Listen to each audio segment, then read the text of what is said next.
नमस्कार, current news में आपका स्वागत है। मैं हूं खुशहाल। इस खास सेगमेंट में हम उन खबरों की चर्चा करेंगे जो आपकी परीक्षा के लिहाज से बेहद जरूरी साबित हो सकती हैं।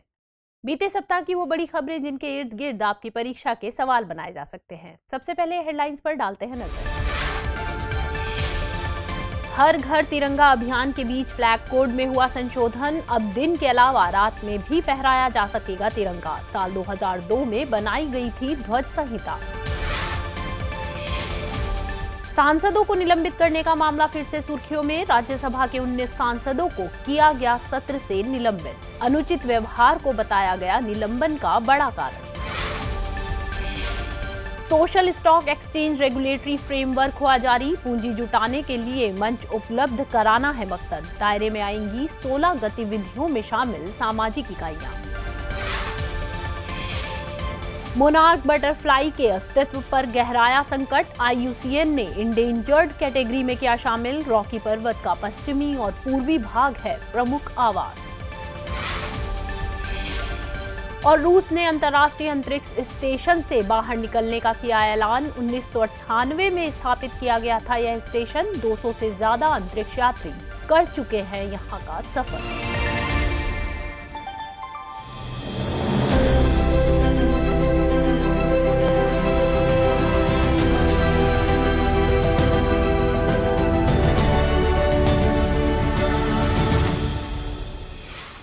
गृह मंत्रालय ने बीते दिनों भारतीय ध्वज संहिता 2002 में संशोधन के लिए आदेश जारी किया है। इस संशोधन के बाद अब तिरंगे को 24 घंटे फहराने की छूट होगी, जबकि इसके पहले सूर्योदय और सूर्यास्त के बीच ही झंडा फहराया जा सकता था। गौरतलब है कि भारतीय ध्वज संहिता के सेक्शन 2.2 में भारतीय ध्वज को फहराने से संबंधित प्रावधान दिए गए हैं। इसके मुताबिक यदि झंडा खुले में प्रदर्शित किया जाता है या फहराया जाता है तो जहां तक संभव हो सके इसे सूर्योदय से सूर्यास्त तक फहराया जाना चाहिए, चाहे मौसम कैसा भी हो। बता दें कि इस संशोधन का मकसद आजादी के अमृत महोत्सव को मनाने के लिए लोगों को तिरंगा घर में लाने और इसे फहराने के लिए प्रोत्साहित करना है। इसके अलावा हर घर तिरंगा अभियान का समर्थन करना भी है। असल में इसके तहत 13 से 15 अगस्त के बीच लोगों से तिरंगा फहराने या तिरंगा उत्सव मनाने की अपील की गई है। गौरतलब है कि 22 जुलाई 1947 को संविधान सभा ने भारतीय ध्वज को उसके वर्तमान स्वरूप में अपनाया था। अन्य कानूनी प्रावधानों की बात करें तो भारतीय ध्वज को राष्ट्रीय गौरव अपमान निवारण अधिनियम 1971 और ध्वज संहिता 2002 के माध्यम से रेगुलेट किया जाता है, जहां राष्ट्रीय गौरव अपमान निवारण अधिनियम राष्ट्रीय ध्वज, संविधान, राष्ट्रगान और भारतीय मानचित्र सहित देश के सभी राष्ट्रीय प्रतीकों के अपमान को प्रतिबंधित करता है। वहीं भारतीय ध्वज संहिता 2002 केवल झंडे को फहराने से संबंधित प्रावधानों की वकालत करता है। बता दें कि इस संहिता को बनाने का मकसद विभिन्न कानूनों, परंपराओं और प्रथाओं को समेकित कर झंडे से संबंधित एक समान नियम बनाना था। साथ ही ध्वज के सम्मान और गरिमा को बनाए रखते हुए लोगों को तिरंगे को फहराने की अनुमति देना था। इस संहिता में 3 भाग हैं। पहले भाग में राष्ट्रीय ध्वज से जुड़ी सामान्य जानकारी है, जबकि दूसरे भाग में जनता, निजी संगठनों और शैक्षिक संस्थानों आदि के सदस्यों द्वारा राष्ट्रीय ध्वज को फहराने के विषय में बताया गया है। इसके अलावा इसका तीसरा भाग केंद्र और राज्य सरकारों तथा उनके संगठनों और अभिकरणों द्वारा राष्ट्रीय ध्वज फहराने के विषय में जानकारी देता है। गौरतलब है कि पिछले साल सरकार ने ध्वज संहिता के सेक्शन 1.2 में भी बदलाव किया था। इस संशोधन के माध्यम से मशीन और पॉलिएस्टर से बने झंडे के इस्तेमाल की अनुमति दी गई थी। बीते दिनों लोकसभा अध्यक्ष द्वारा कांग्रेस के 4 सांसदों के खिलाफ कार्रवाई की गई थी। यह खबर थमी ही नहीं कि अब राज्यसभा द्वारा 19 सांसदों को निलंबित किए जाने का मामला सामने आया है। बता दें कि राज्यसभा और लोकसभा में सांसदों को निलंबित करने का अधिकार क्रमशः राज्यसभा सभापति और लोकसभा अध्यक्ष को प्राप्त है। हालिया मामले में जानकारों का कहना है कि एक बैच में सबसे अधिक सांसदों को निलंबित कर राज्यसभा ने एक नया रिकॉर्ड बनाया है। राज्यसभा के सभापति ने सांसदों के मिसकंडक्ट यानी अनुचित व्यवहार को सांसदों को निलंबित करने का कारण बताया है। आपको बता दें कि संविधान का अनुच्छेद 118 लोकसभा एवं राज्यसभा को सदन की प्रक्रिया और कार्य संचालन के लिए नियम बनाने की शक्ति प्रदान करता है। इसके आधार पर राज्यसभा ने साल 1964 में राज्यसभा से जुड़ी नियमावली बनाई थी। राज्यसभा प्रक्रिया नियमावली के नियम 255 में एक दिन के लिए सांसदों को निलंबित करने की बात कही गई है, जबकि नियम 256 राज्यसभा के सभापति को पूरे सत्र के लिए सांसदों को निलंबित करने का अधिकार देता है। इस नियम के तहत निलंबित किए गए सदस्य राज्यसभा के शेष सत्र में भाग नहीं ले सकते। इतना ही नहीं, निलंबित सदस्य का सदन में प्रवेश भी वर्जित हो जाता है। साथ ही वे समितियों की बैठकों में शामिल होने और प्रश्नों के उत्तर पाने के अधिकार से भी वंचित हो जाते हैं। बीते दिनों लोकसभा से भारतीय एंटार्कटिक विधेयक 2022 पारित हो गया है। इस विधेयक का मकसद एंटार्कटिक पर्यावरण एवं पारिस्थितिकी तंत्र की रक्षा करना है। गौरतलब है कि अंटार्कटिक क्षेत्र में अंतर्राष्ट्रीय कानून लागू होते हैं। इस विधेयक के कानून बन जाने के बाद से इस क्षेत्र में भारत के राष्ट्रीय कानून भी लागू हो सकेंगे। इस विधेयक में प्रावधान किया गया है कि किसी सदस्य देश द्वारा परमिट या लिखित प्राधिकरण के बाद ही एंटार्कटिक के निजी दौरे और अभियान किए जा सकते हैं। यहाँ एक सदस्य देश का मतलब एंटार्कटिक संधि 1959 पर हस्ताक्षर करने वाले देशों से है। इस विधेयक में पृथ्वी विज्ञान मंत्रालय के अंतर्गत भारतीय एंटार्कटिक प्राधिकरण की स्थापना का प्रस्ताव भी शामिल है। यह विधेयक एंटार्कटिक में कई गतिविधियों पर रोक भी लगाता है। इन गतिविधियों में परमाणु विस्फोट अथवा रेडियोधर्मी कचरे का निपटान करना, उपजाऊ मिट्टी को ले जाना, प्लास्टिक या समुद्री वातावरण को नुकसान पहुंचाने वाले पदार्थों का निपटान आदि शामिल है। यह विधेयक इस बात पर भी जोर देता है कि अंटार्कटिक क्षेत्र में जो भी संस्थान है वे शोध कार्यों तक ही सीमित रहें। इस विधेयक में अंटार्कटिक क्षेत्र में भारतीय रिसर्च सेंटर्स को घरेलू कानूनों के दायरे में लाने की बात भी कही गई है।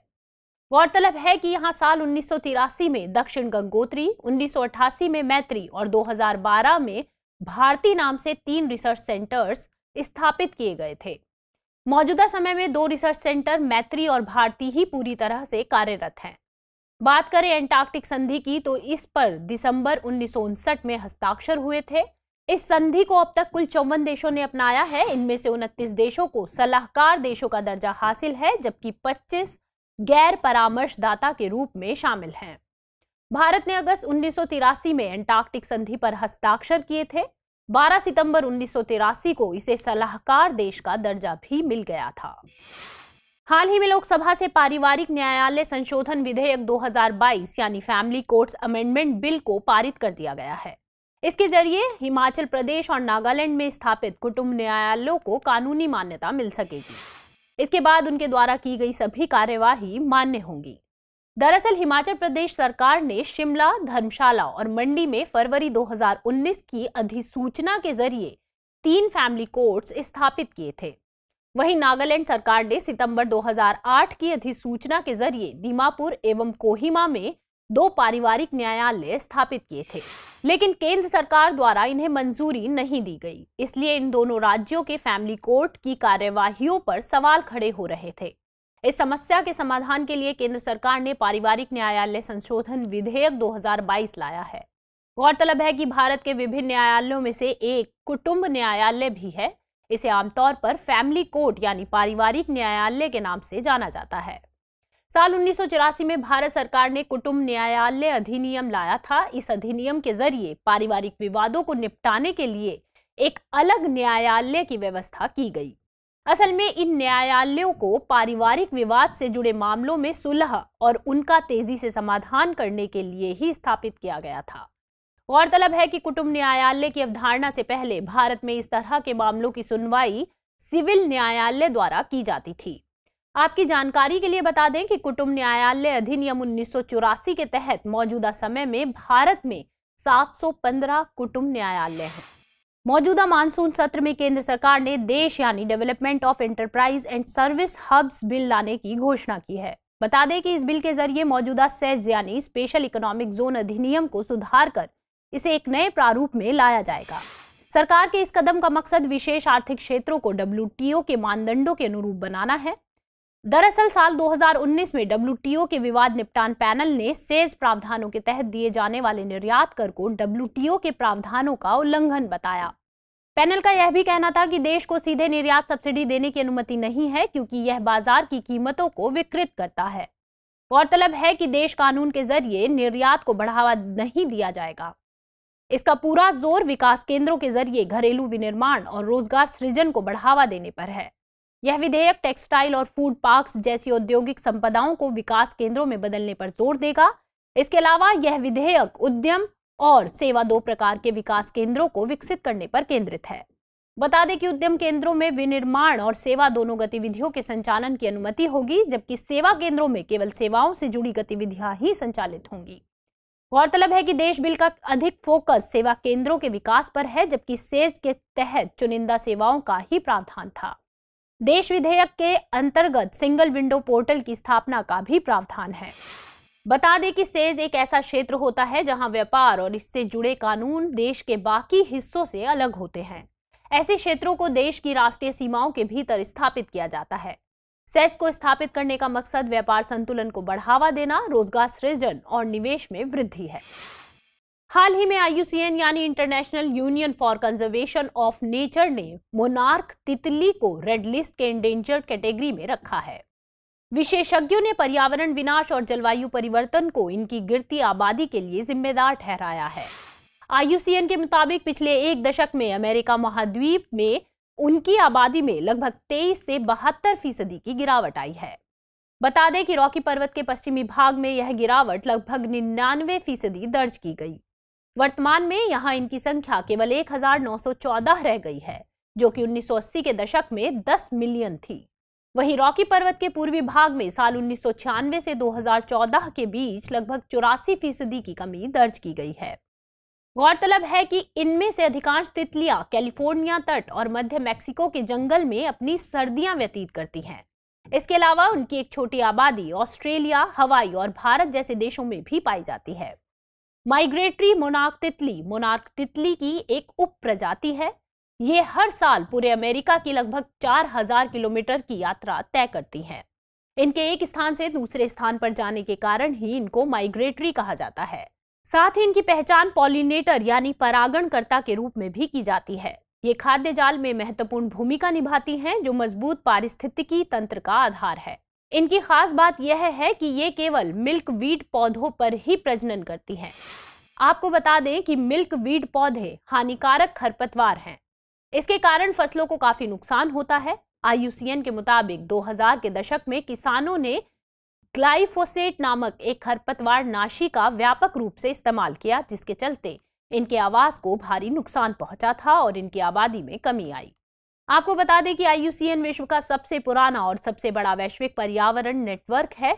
IUCN को संयुक्त राष्ट्र महासभा के पर्यवेक्षक का दर्जा प्राप्त है। हाल ही में भारत के 5 नए स्थलों को रामसर स्थल के रूप में मान्यता दी गई है। इनमें से 3 आर्द्र भूमियां तमिलनाडु में, जबकि एक मिजोरम और मध्य प्रदेश में स्थित है। तमिलनाडु से करिकिली पक्षी अभ्यारण्य, पल्लीकरनाई मार्श रिजर्व फॉरेस्ट और पिचवरम मैंग्रोव को शामिल किया गया है। वहीं मिजोरम के पाला आर्द्रभूमि और मध्य प्रदेश के साख्य सागर आर्द्रभूमि को इसमें शामिल किया गया है। इसी के साथ ही भारत में रामसर स्थलों की संख्या 49 से बढ़कर 54 हो गई है।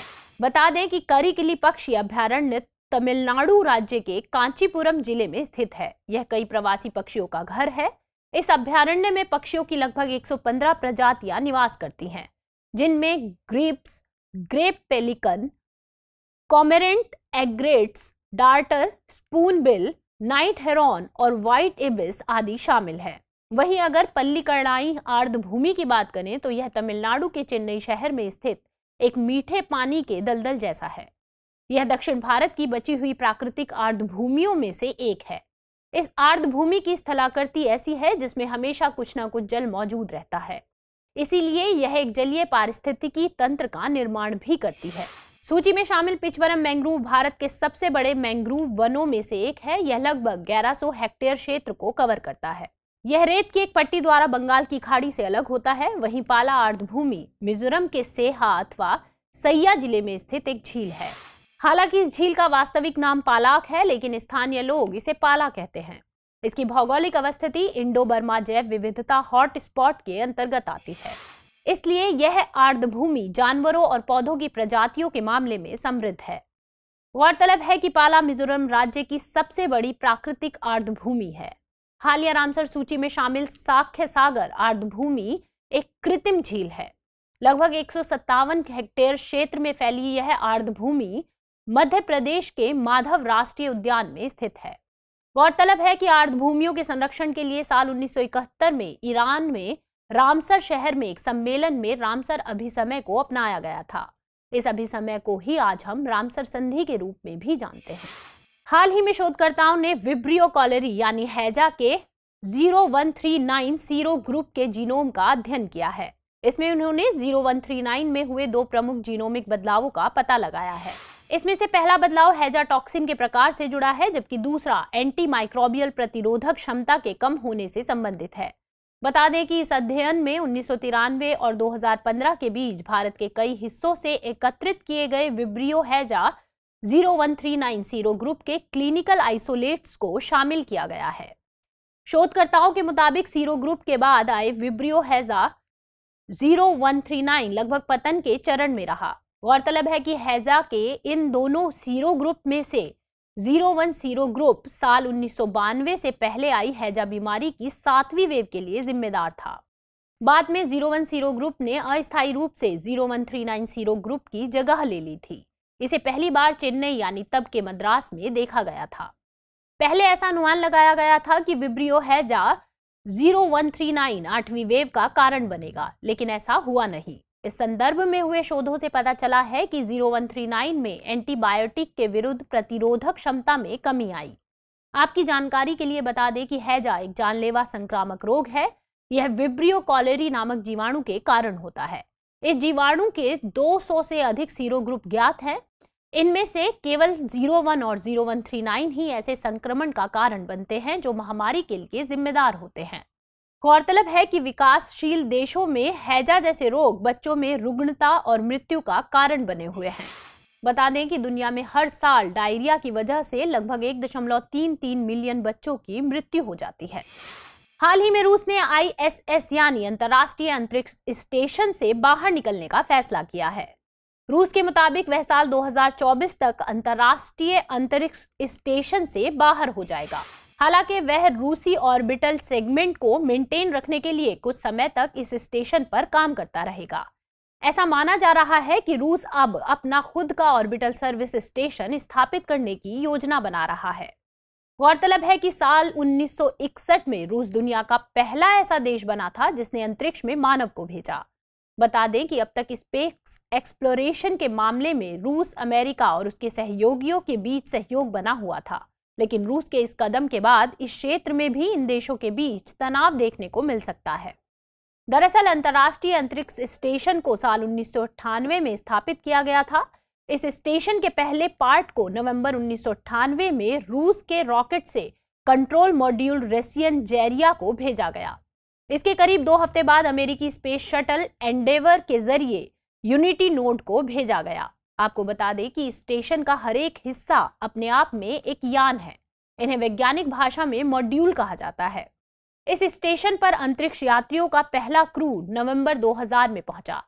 अब तक यहां तकरीबन 200 से ज्यादा अंतरिक्ष यात्री जा चुके हैं।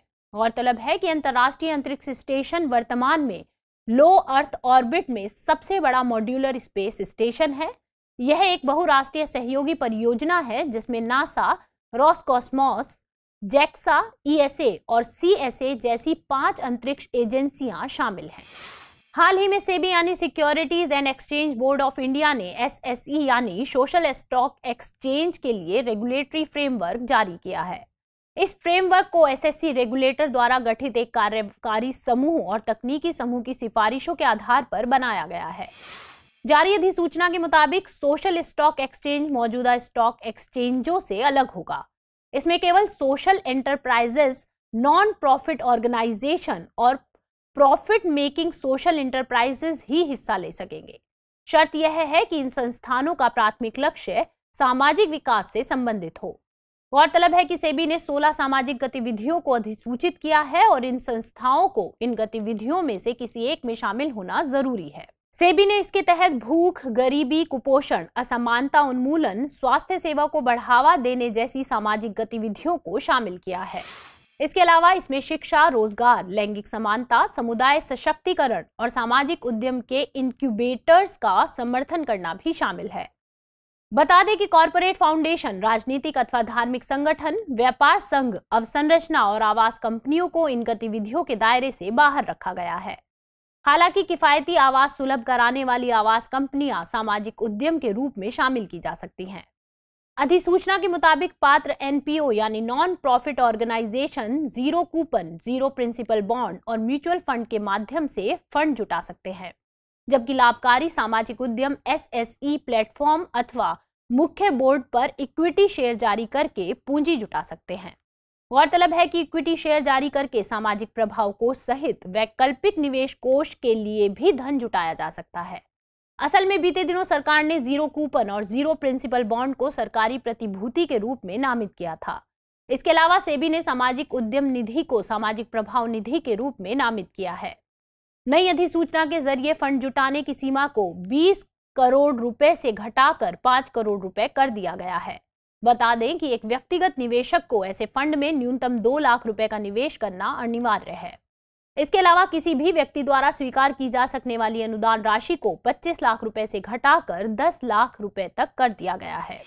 बीते दिनों केंद्रीय पशुपालन और डेयरी मंत्री श्री पुरुषोत्तम रुपाला ने गुजरात स्थित मृदा लिमिटेड कंपनी का लोकार्पण किया। उद्घाटन समारोह के दौरान गोबर आधारित जैविक उर्वरकों को सामान्य पहचान देने के लिए सुधन नामक ट्रेडमार्क और विवरण पुस्तिका भी जारी की गई। मृदा कंपनी को स्थापित करने का मकसद खाद्य प्रबंधन की दिशा में बेहतर कदम उठाना है, साथ ही लोगों को जैविक खाद या जैव ऊर्जा के प्रति आकर्षित करना है। आपको बता दें कि मृदा लिमिटेड कंपनी एनडीडीबी यानी राष्ट्रीय डेयरी विकास बोर्ड की पूर्ण स्वामित्व वाली एक नॉन लिस्टेड पब्लिक कंपनी है। इसकी स्थापना एनडीडीबी द्वारा 1 जुलाई 2022 को कंपनी अधिनियम 2013 के तहत की गई है। वर्तमान में इसका पेड अप कैपिटल 9.50 करोड़ रुपए है। गौरतलब है कि मृदा लिमिटेड कंपनी एक ऐसी कंपनी है जो खाद्य प्रबंधन मूल्य श्रृंखला का निर्माण कर गोबर के कुशल उपयोग पर ध्यान केंद्रित करती है। इससे डेयरी किसानों की आजीविका विकल्पों में वृद्धि हो सकेगी। साथ ही खाना पकाने वाले ईंधन को बायोगैस से प्रतिस्थापित करते हुए किसानों की बचत को बढ़ाने में भी सहायता मिलेगी। जानकारों के मुताबिक गोबर आधारित खाद का उपयोग बढ़ने से जैविक खाद को रासायनिक उर्वरकों के साथ प्रतिस्थापित करना आसान होगा, जिसके चलते रासायनिक उर्वरकों के आयात में भारत की निर्भरता कम होगी। गौरतलब है कि भारत विश्व में रासायनिक उर्वरकों का सबसे बड़ा आयातक और उपभोक्ता है। इन सब के अलावा आवारा पशुओं से जुड़ी समस्या का समाधान करने और जीएचजी यानी ग्रीन हाउस गैस उत्सर्जन में कमी लाने में भी सहायता मिलेगी। बता दें कि गोबर मीथेन गैस का उत्सर्जन करती है और यह ग्रीन हाउस गैस में वृद्धि का एक प्रमुख कारण है। गौरतलब है कि एनडीडीबी की स्थापना संसद के एक अधिनियम द्वारा साल 1965 में की गई थी और इसका मुख्यालय गुजरात के आणंद में स्थित है। हाल ही में केंद्रीय पर्यटन मंत्रालय ने स्वदेश दर्शन 2.0 की शुरुआत की। यह स्वदेश दर्शन योजना का दूसरा संस्करण है। इसका मकसद योजना में शामिल गंतव्यों पर स्थायी बुनियादी ढांचा विकसित करना है। आपको बता दें कि पर्यटन और संस्कृति मंत्रालय ने स्वदेश दर्शन योजना को साल 2014-15 में शुरू किया था। इसका मकसद थीम आधारित पर्यटन सर्किट्स का एकीकृत विकास करना है। इसमें रामायण सर्किट, बौद्ध सर्किट, सूफी circuit, Krishna circuit, coastal circuit, desert circuit, north east circuit, Himalayan circuit आदि जैसे कई सर्किट्स शामिल हैं। स्वदेश दर्शन योजना का मूल उद्देश्य भारत में पर्यटन क्षमता को बढ़ावा देना और उन्हें विकसित करना है। मंत्रालय की माने तो इस योजना की परिकल्पना स्वच्छ भारत अभियान, skill India, make in India आदि जैसी योजनाओं के साथ तालमेल बैठाने के लिए की गई है। बताते चलें कि पर्यटन क्षेत्र को रोजगार सृजन, आर्थिक विकास के लिए एक प्रमुख इंजन के रूप में देखा जाता है। गौरतलब है कि पर्यटन मंत्रालय स्वदेश दर्शन और प्रसाद योजना के तहत पर्यटन सर्किट्स के अवसंरचनात्मक विकास के लिए राज्य सरकारों और केंद्र शासित प्रदेशों को केंद्रीय वित्तीय सहायता प्रदान करता है। वर्ष 2014-15 में तीर्थ यात्रा, कायाकल्प और आध्यात्मिक विरासत संवर्धन योजना यानी प्रसाद योजना भी शुरू की गई थी। इस योजना का अहम मकसद भारत में धार्मिक पर्यटन को बढ़ावा देना है। खबरों के बाद अब बुलेटिन से जुड़े 5 सवालों पर डालते हैं एक नजर। इस बुलेटिन पर आधारित 5 प्रश्न इस प्रकार हैं। पहला प्रश्न, निम्नलिखित कथनों पर विचार कीजिए। 1. भारतीय ध्वज संहिता का सेक्शन 2.2 भारतीय ध्वज को फहराने से संबंधित प्रावधानों से जुड़ा है। 2. 22 जुलाई 1947 को संविधान सभा ने भारतीय ध्वज को उसके वर्तमान स्वरूप में अपनाया था। आपको बताना है कि इनमें से कौन सा या कौन से कथन सही है या सही है। ऑप्शंस है ए केवल एक, बी केवल दो, सी एक और दो दोनों, या फिर डी ना तो एक ना तो दो। अगला प्रश्न, निम्नलिखित में से कौन सा या कौन से कथन सही है या सही है। एक, गैर लाभकारी संस्थाएं zero coupon, zero principal bond और म्यूचुअल फंड के माध्यम से फंड जुटा सकती हैं। जीरो कूपन और जीरो प्रिंसिपल बॉन्ड को सरकारी प्रतिभूति के रूप में प्रयोग किया जा सकता है। सेबी ने सामाजिक उद्यम निधि को सामाजिक प्रभाव निधि के रूप में नामित किया है। यहाँ दिए गए कूट का इस्तेमाल कर सही उत्तर का चुनाव करना है। ऑप्शन है ए 2 और 3, बी 1 और 2, सी 1 और 3, या फिर डी 1, 2 और 3। चलिए अगला प्रश्न, मोनाक तितली से संबंधित निम्नलिखित कथनों पर विचार कीजिए। कथन 1, IUCN ने मोनाक तितली को रेड लिस्ट में क्रिटिकली एंडेंजर्ड कैटेगरी में रखा है। कथन 2, ये केवल मिल्कवीड पौधों पर ही प्रजनन का कार्य करती हैं, जो एक हानिकारक खरपतवार है। आपको बताना है कि इनमें से कौन सा या कौन से कथन सही नहीं है या सही नहीं है। ए केवल एक, बी केवल दो, सी 1 और 2 दोनों, या फिर डी ना तो एक ना तो दो। अगला प्रश्न, हाल ही में भारत के 5 नए स्थलों को रामसर स्थल के रूप में मान्यता दी गई है। मान्यता प्राप्त स्थलों में शामिल है 1. करिकिली पक्षी अभ्यारण्य, 2. Pallikaranai marsh reserve forest, 3. Pichavaram mangrove, 4. पाला आर्द्र भूमि और 5. साख्य सागर आर्द्र भूमि। यहाँ दिए गए कूट का इस्तेमाल करके आपको सही उत्तर का चुनाव करना है। तो ऑप्शंस हैं ए 2 और 3, बी 1 और 2, सी 1 और 3, या फिर डी 1, 2, 3, 4 और 5। पांचवा और अंतिम प्रश्न, निम्नलिखित कथनों पर विचार कीजिए।